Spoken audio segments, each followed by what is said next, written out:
Chapter 25, Your Superpower. Like I said, I don't do age. Not in the way the world tells us to do it.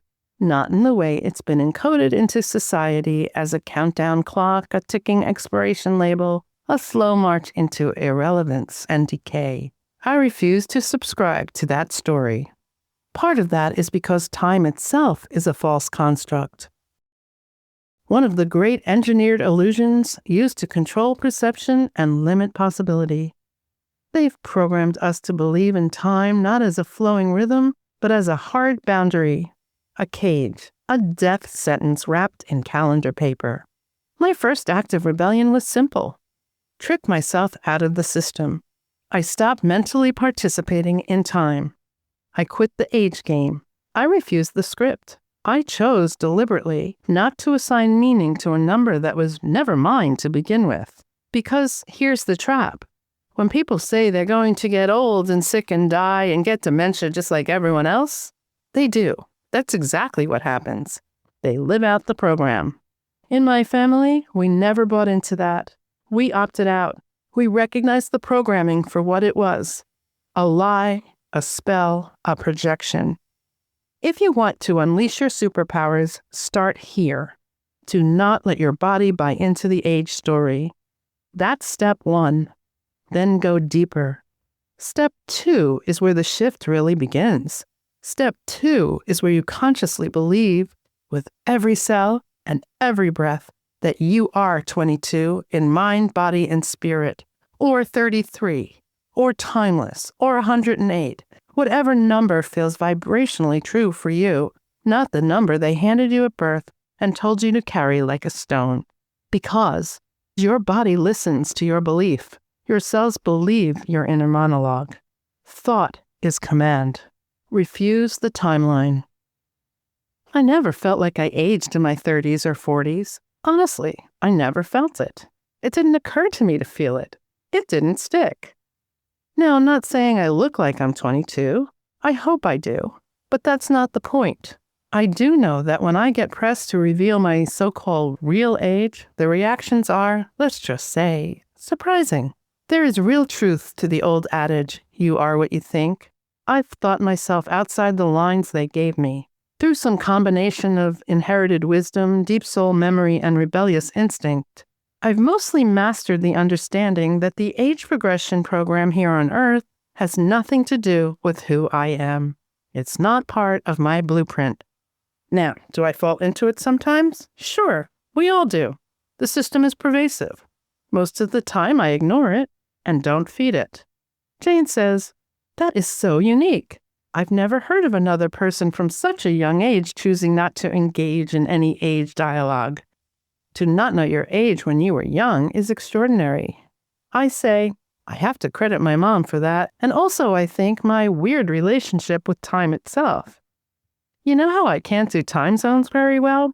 It's not that I'm incapable of doing math. I could if I cared. But I honestly think we both have trouble with this because we see through the false construct. It's not because we're less than or disorganized or need a better planner. It's because deep down, something in our spirit is rejecting the lie. If I'm talking to you right now, we're in the same energetic moment. Whether your clock says 6 p.m. and mine says 6 a.m., we're here, together, now.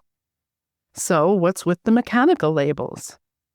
Same thing with daylight savings time. That game is so wrong. It's just more evidence of manipulation, a false recalibration of light, rhythm, and reality. It's all off. It's always been off. This is key. When you feel yourself inwardly revolting against something, however subtle, that's your higher intelligence pinging you. That's your soul saying, hold on, something isn't right here.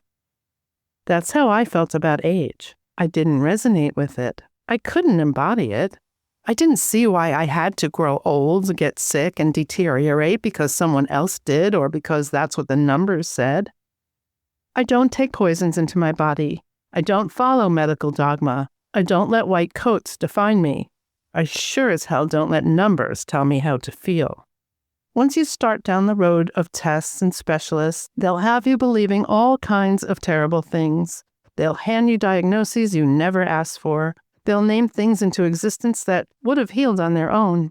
They'll rob you of your internal compass and replace it with a chart. I say, know your body, read its signals, stay in tune.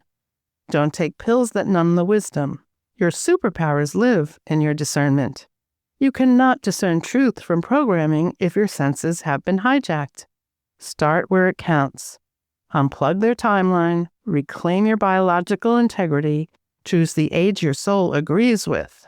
Because the future is not a place you're going, it's a state you're calling in.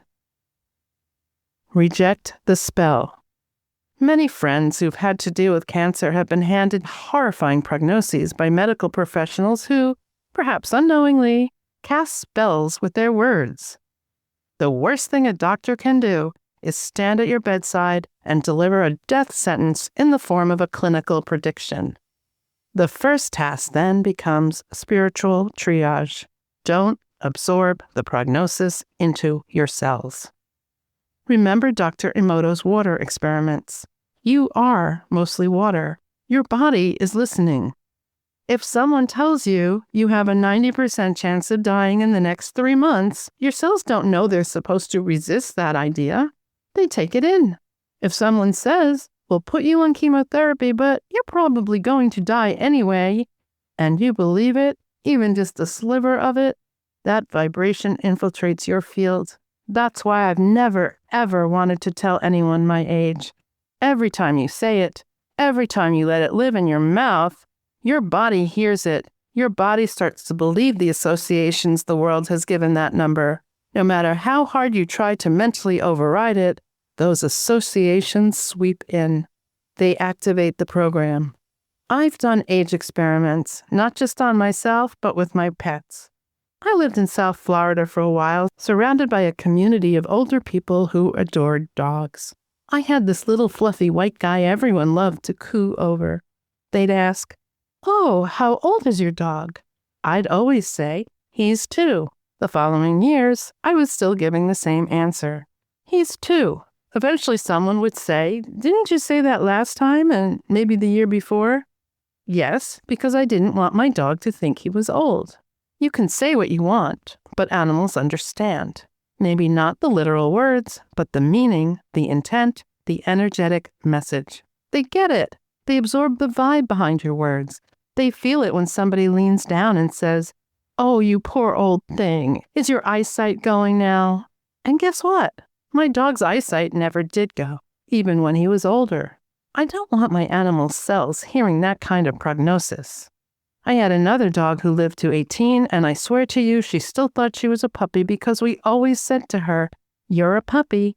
In her dotage, she was probably thinking, but I lost function in my legs, and I'd say, "It's okay, you're still a puppy." I believe fully that she thought she was right up until the day she left this world. Jane says, I find this fascinating because when I started doing radio, I never hid my age, and I was really proud when I turned 50. As far as I know, I was the oldest woman in Australia to be given a national radio show. I was proud of that, and I also didn't want to buy into this program of lying about my age and trying to be younger than I am. I wanted to embrace whatever stage I was at. I'm actually really proud that I have never hidden anything like that. Now, listening to you, I realize I'm still buying into the bullshit. You were at a much, for want of a better word, a much more advanced, higher level of awareness around the age game than I was.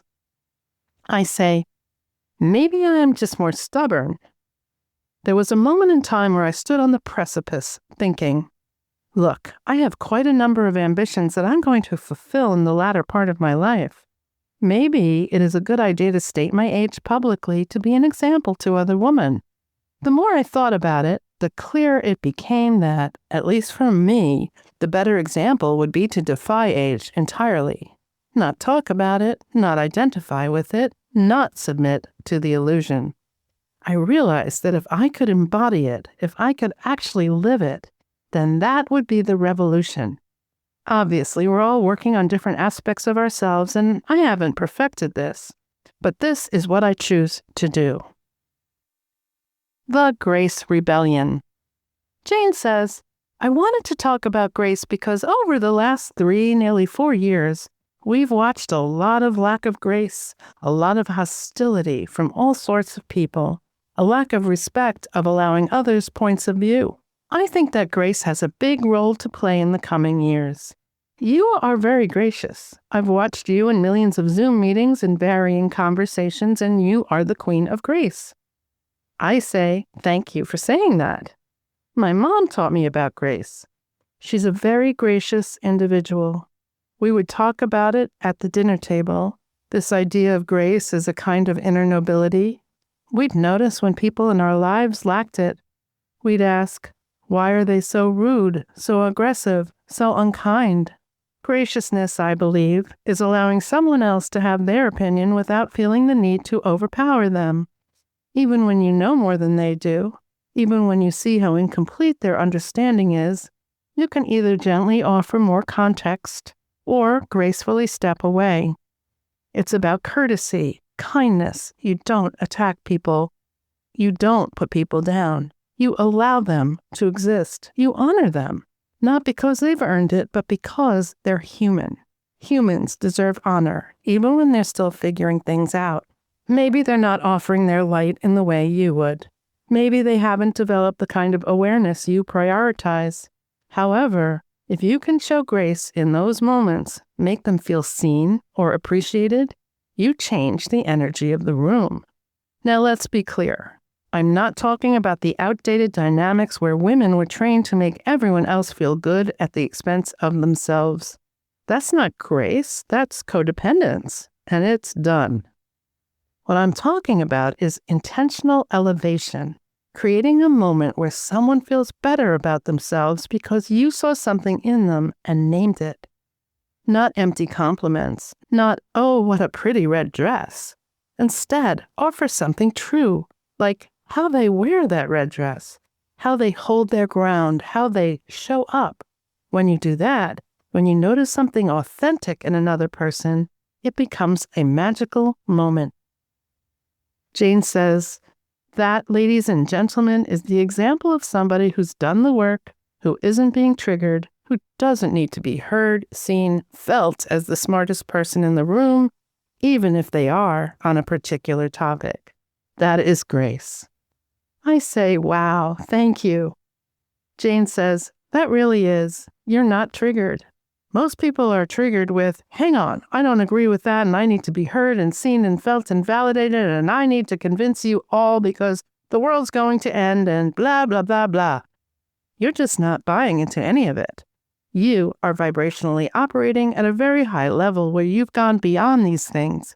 You choose your intention, which is to ensure that you have left somebody feeling better about themselves. If we all master that, we're in heaven. I say, I assure you there is no downside to that. It doesn't diminish your power. It doesn't reduce your worth. Quite the opposite. When you name something beautiful in someone, something they haven't yet recognized in themselves, and you bring it forward, it lands like grace. Everyone can do that, even in small ways. You don't need a deep relationship.